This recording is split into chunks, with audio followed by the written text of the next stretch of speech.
এই বন্ধুরা, তো সকাল সকাল রেডি হয়ে আমরা বেরিয়ে পড়েছি। বাড়ির সবাই আগেই মন্দিরে পৌঁছে গেছে, কারণ আজকে আমার বাবুর অন্নপ্রাশনটা একটাই ডেট ছিল। তাই আমরা ভাবলাম মন্দিরেই করিয়ে দিই, অনুষ্ঠানটা কদিন পর করব। তাই বাড়ির সবাই মিলে মন্দিরে সবাই মিলে গিয়ে বাবুর অন্নপ্রাশনের জন্য চলে গিয়েছি। এখানে আমার বর রেডি হয়ে গেছে, আমি একটু সাজুগুজু করে নিয়েছি, ছেলের অন্নপ্রাশন বলে কথা, তাই না বলো।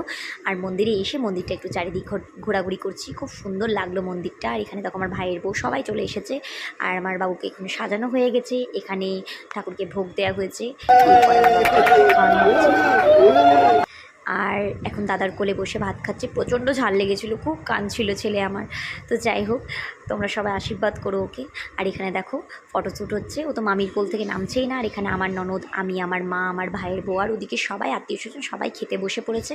আমি তো খেয়ে নিয়েছি, সকাল থেকে না খাওয়া ছিল, আর আমার ভাইয়ের বউয়ের পাতে ছিল, তাই তোমাদেরকে একটু দেখিয়ে দিলাম। আর এখানে দেখো মামার কোলে কোলে কী সুন্দর ফটোশ্যুট করছে। অনেক দিন পর মিনি ব্লগ করে খুব ভালো লাগলো। চলো টাটা।